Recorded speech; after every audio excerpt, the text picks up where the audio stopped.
Hello everyone, আসসালামু আলাইকুম। কেমন আছেন সবাই? আশা করি অনেক ভালো আছেন। প্রচণ্ড শীত পড়েছে আর এই শীতে চুল আর মুখের স্কিনের অবস্থা খুব খারাপ। তো কিছু করার নেই, কারণ শীত ভালো লাগে কিন্তু শীতের সময় স্কিনে অনেক প্রবলেম হয় আমার। গরমের সময় আবার ঠিক থাকে। তো প্রত্যেক দিনের মতো আজকে আবারও নতুন একটা ভিডিও নিয়ে আসলাম। এই যে আমার শাশুড়ি কচুরলতি কাটছে। আজকে খুব সিম্পল রান্না করব, একদম পেট ভরে যেন ভাত খেতে পারি সেরকম। মাছ মাংস খেতে খেতে আর ভালোই লাগছে না, এজন্য আজকে একদম সিম্পল ভর্তা, কচুরলতি এগুলো রান্না করব। তো একা থাকলে এগুলো তেমন একটা আনি না, কারণ আমি কাটতে পারি না, হাত চুলকায়। আম্মা আসলে তখন আনা হয়। আর যখন আমি গ্রামে যাই তখনও আম্মা কচুরলতা পাহাড় থেকে নিয়ে আসে, ওগুলো আরও অনেক মজা লাগে, ফরমালিন মুক্ত। এরপর কচুরলতা কাটা শেষ, এখন সুপারি কেটে দিচ্ছে, কারণ আমরা সবগুলা সুপারি, পান সুপারি খাই। এগুলো সুপারি বাড়ি থেকে এনেছে, তো আম্মা কেটে দিচ্ছে। আর এদিকে আমার বোন মুরগি কাটছে, কারণ দুদিন পরেই আম্মুর মৃত্যুবার্ষিকী, তো সেজন্য লাগবে। এই কেটে এখনই রেখে দিচ্ছে। আরও অনেকগুলো মুরগি কাটার বাকি আছে এখনও, কিছু এতিম বাচ্চাদেরকে খাওয়াবো। তো সেটার ভিডিও আমি শেয়ার করতে পারবো না, কারণ মনোযোগ দিয়ে রান্না বান্না করতে হবে, যেহেতু মানুষ খাবে। আর সব সময় ভিডিও করার মুডও থাকে না। তো ওই সিচুয়েশনটা এমন সিচুয়েশন, সেখানে ভিডিও করার মতো সিচুয়েশন আমার থাকবে না। আজকে রান্না করব চিংড়ি মাছের শুটকি দিয়ে কচুরলতি। বাসায় চিংড়ি মাছের শুটকিই ছিল, তো সেটা দিয়েই রান্না করব। চিংড়ি মাছ শেষ হয়ে গেছে, আনাবিয়া খায় চিংড়ি মাছ, এজন্য শেষ হয়ে গেছে। তো পরবর্তীতে আবার চিংড়ি মাছ দিয়ে রান্না করব। আজকে চিংড়ি মাছের শুটকিটা দিয়ে রান্না করব, এটা দিয়েও অনেক মজা লাগে। তো আমি শুটকিগুলো ভেজে নিচ্ছি। এখন এগুলো একটু গরম পানিতে দিলাম। গরম পানিতে দেওয়ার পর কিছুক্ষণ ভিজিয়ে রেখে আমি এটা একদম চিপে পরিষ্কার করে নিব, 2-3 বার ধুয়ে। এই যে দেখেন হয়ে গেছে। এখন আমি এটা চিপবো ভালো করে, পানিটা ঝরিয়ে নিব আর কি, চিপে এটা আলাদা একটা বাটিতে রেখে দিব। এরপর পেঁয়াজ, মরিচ যা যা লাগবে সব ভুনিয়ে নিয়ে তারপর শুটকিটা তার মধ্যে দিয়ে দিব। এই যে দেখেন, এরকম একদম শুকনো শুকনো করে এটা তুলে নিতে হবে। এই কচুরলতি রান্না করতে ধরলে আমার মার কথা ভীষণ মনে পড়ে। আম্মুর খুবই পছন্দ ছিল কচুরলতি, কচু এগুলো। তো আম্মু গত বছর যখন ছিল লাস্ট, কচুরলতি খেতে চেয়েছিল। সবই খাওয়াইছি, শুধু এই কচুরলতি রান্না করে খাওয়াতে পারিনি। তার আগে আল্লাহ আম্মুকে নিয়ে গেছে, তো কথাটা রয়ে গেছে। আমি যতদিনই এই কচুরলতি রান্না করতে ধরি, ততদিনই আমার খুব খারাপ লাগে, আম্মুর কথা মনে পড়ে। মানে শেষবার আম্মু বলছিল যে আমি সুস্থ হয়ে আসলে তুই কচুরলতি রান্না করে আমাকে খাওয়াবি। তো সেই কথাটা রয়ে গেছে। তারপর এই যে আম্মা কচুরলতিগুলো ধুয়ে দিচ্ছে। আমি একদমই ধরতে পারি না, শুধু উনি ধুয়ে দেবে, আমি এটা নিয়ে গিয়ে রান্না করব। কারণ আমার প্রচণ্ড হাত চুলকায় কচুরলতি ধরলে। তো উনি যখন আসে বা আমি যখন গ্রামে যাই তখনই খাওয়া হয়, তাছাড়া খাওয়া হয় না। হেল্পিং হ্যান্ড আছে, মাঝে মধ্যে ওনার কাছে কেটে নিতাম। কিন্তু একা একা খাওয়া যায় না। আনাবিয়ার বাবা আবার এই কচুরলতি একদম পছন্দ করে না, একদম খেতে পছন্দ করে না। আর এই কচুরলতিটা এটার নাম আমাদের ওদিকে বলে বাক্স কচুরলতি। হ্যাঁ, বড় বড় কচু হয় সেটার লতি। আর ছোট কচুরলতিও অনেক মজা কিন্তু খেতে। তারপর এই যে সবগুলো কচুরলতি উনি ধুয়ে নিচ্ছে, আর এদিকে আমি পেঁয়াজ, মরিচ যা যা লাগবে সব এখানে ভেজে নিচ্ছি। এই যে বেশ অনেকটাই পেঁয়াজ নিয়েছি, মরিচ নিয়েছি। এখানে আমি একটু শুকনা মরিচও দিব, কিন্তু তার আগে এটা আমি ভালো করে ভেজে নিব একটু। এরপর দেখেন আমার ননদ এখন এই যে মুরগিগুলো একটা একটা করে ধুয়ে রাখছে, যেহেতু রোস্ট হবে। তো এইভাবেই কেটে ফ্রিজে রাখলে রক্তটা জমা বেঁধে যাবে, পরবর্তীতে রোস্টটা বিশ্রী লাগবে খেতে। হ্যাঁ, ভিতরের রক্তগুলো জমাট বেঁধে থাকবে। এজন্য একবারে কেটে ধুয়েই রাখছি, যেহেতু 2 দিন পরে রান্না করব। তো শুধু বের করে আর একবার ধুয়ে রোস্টটা রান্না করব আমি। তো ওইটার ভিডিওটা দিতেই পারবো না, আগেই বলেছি। অন্য একদিন আপনাদের সাথে পারফেক্ট রোস্টের রেসিপি আমি শেয়ার করব। আমি আমার মার কাছ থেকে রোস্ট রান্না করা শিখেছি।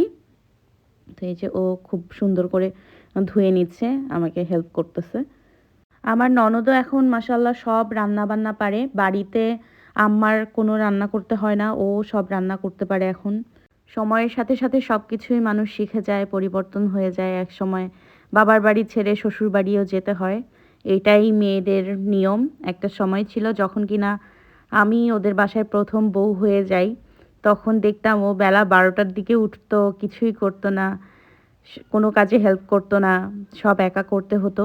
কিন্তু সময়ের পরিবর্তনে দেখেন এখন ও সব কিছু বুঝতে শিখেছে, নিজে নিজেই সব রান্না বান্না সব কাজ করতে পারে এবং খুব সুন্দর গুছিয়ে কাজ করে শিখেছে। একটা সময়ে ওকেও শ্বশুরবাড়িতে যেতে হবে। তো সবসময় দোয়া করি আল্লাহ যেন ওকে খুব ভালো একটা শ্বশুরবাড়ি দেয়, যেন খুব ভালোভাবে করে মিলে খেতে পারে, এটাই দোয়া করি সবসময়। মাঝে মধ্যে যখন বাড়িতে যাই তখন আমার ভালো না লাগলে ওকে বলি আজকে তুমি রান্না করো, ও রান্না করে। গল্প করতে করতে এদিকে কিন্তু আমার কচুরলতিটা খুব সুন্দরভাবে কষে যাচ্ছে। এখন আমি এটা ঢেকে দিব, ঢেকে দিয়ে কিছুক্ষণ এটা জাল করে নিব যেন আস্তে আস্তে সিদ্ধ হয়ে আসে। তো এই যে দেখেন নাড়াচাড়া করতে করতে এটা কিন্তু অনেকটা হালকা সিদ্ধ হয়ে এসেছে। আমি এরপরে এখানে গরম পানি দিব, একটু মশলাটা মিক্স হওয়ার জন্য বেশ খানিক গরম পানি দিয়ে ঢেকে দিব। তারপর এটা আস্তে আস্তে জালে সিদ্ধ হবে। আর এটা খেতে কিন্তু অনেক মজা লাগে যদি আপনাদের বাসায় টক জাতীয় কোনো কিছু থাকে, যেমন জলপাই, আম, এরপর আরও অনেক টক জাতীয় ফল আছে না, বড়ই, এগুলো দিতে পারেন, খেতে আরও বেশি টেস্ট লাগে। এরপর কাঁঠালের বিচি দিয়ে কিন্তু অনেক বেশি মজা লাগে খেতে। তারপর আমি এটা ঢেকে দিলাম। এখন আনাবিয়া ওর দাদির সঙ্গে খুনসুটি করছে, এই যে ঝুলনিতে ঝুলছে ওর দাদি। ওর দাদির সাথে খেলা করছে মাশাআল্লাহ। নানিকে হারিয়ে এখন এই যে মাঝে মধ্যে দাদিকে পায়, যখন বাড়িতে যায় কিংবা ওর দাদি বাসায় আসে তখন কাছে পায়। একা একা থাকতে থাকতে মেয়েটাও অনেক বোরিং হয়ে যায়, মেজাজ খারাপ থাকে, ওর খিটখিটে হয়ে যায়। মানুষজন পেলে তখন আবার এই যে হাসি খুশি থাকে। মাশাআল্লাহ, দোয়া করবেন সবাই বেশি বেশি করে। এই যে এদিকে ওর রোস্টগুলো ধোয়া হয়ে গেছে, এখন আরও একবার ধুয়ে তারপর এগুলো ফ্রিজে রেখে দিবে। আর এদিকে আমি এখন আজকে একটা খুবই মজার ভর্তা বানাবো, আপনাদের সাথে শেয়ার করব। শুটকি ভর্তা পেঁয়াজের পাতা দিয়ে, অনেক মজার খেতে এটা। আপনারা যদি পেট ভরে, যে আমি একটা ভর্তা দিয়ে পেট ভরে ভাত খাবো, তাহলে এই ভর্তাটা একদমই মিস করবেন না। এত মজা, একটু খেতে পেঁয়াজের পাতাগুলোর জন্য খেতে একটু মিষ্টি মিষ্টি লাগে, আর অনেক ঝাল দেবেন, সেই মজা লাগে। মানে অন্য কিছু দরকারই হবে না, শুধু এই শুটকি ভর্তাটা হইলেই আপনি 2 প্লেট ভাত খেয়ে উঠতে পারবেন। ঠিক আছে, তো আমি এই যে পেঁয়াজের পাতাগুলো কুচি কুচি করে কেটে নিচ্ছিলাম।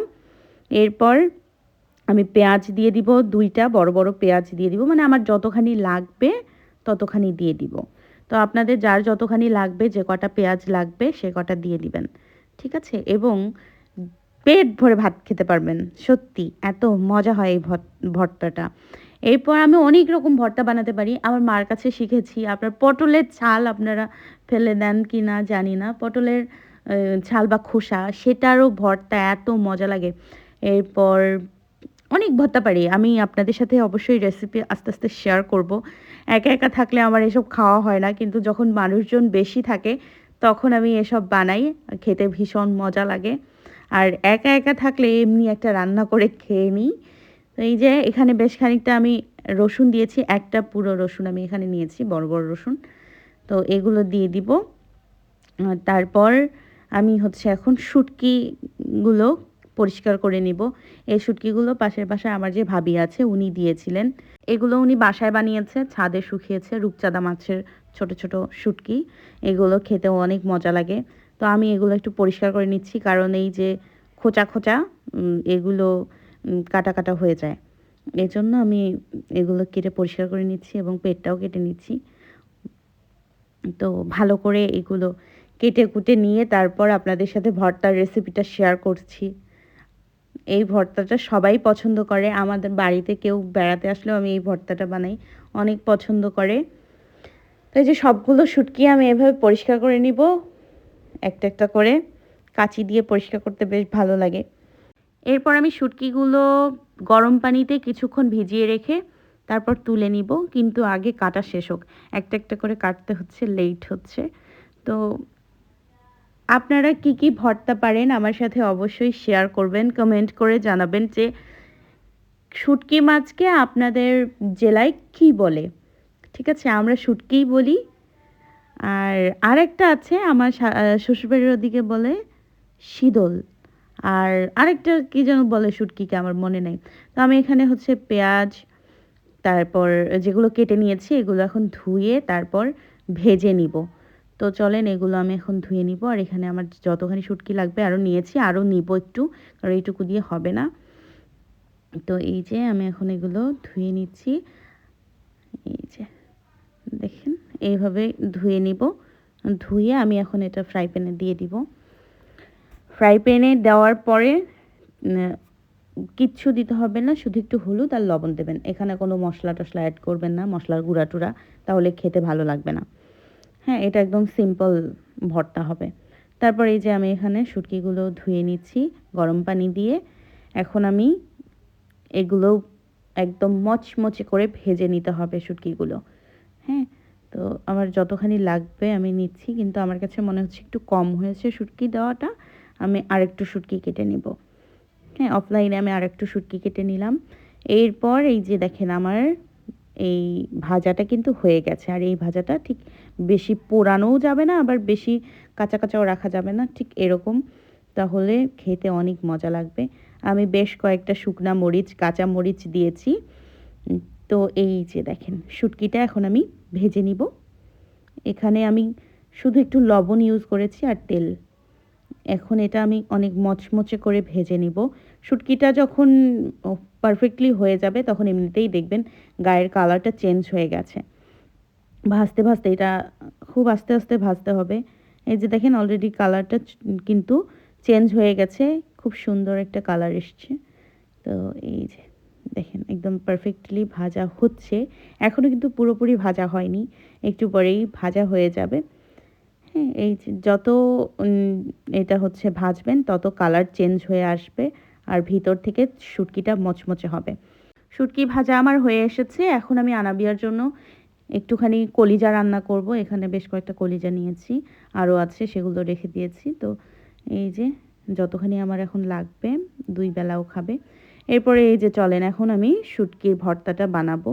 তো শুটকিগুলো আমি নিয়ে নিয়েছি, আমি আজকে ব্লেন্ডারে বানাবো, আপনারা চাইলে কিন্তু শিলপাটায় বানাতে পারেন, আমি ব্লেন্ডারে বানাবো। তো এই যে দেখেন প্রথমে আমি শুটকিটা গুঁড়ো করে নিয়েছি ব্লেন্ডারে পারফেক্টভাবে। এখন আমি এই যে মিশ্রণটা আছে পেঁয়াজের, এটা দিয়ে দিব। এটা দেওয়ার পরে ভর্তাটা এত মজা লাগবে খেতে।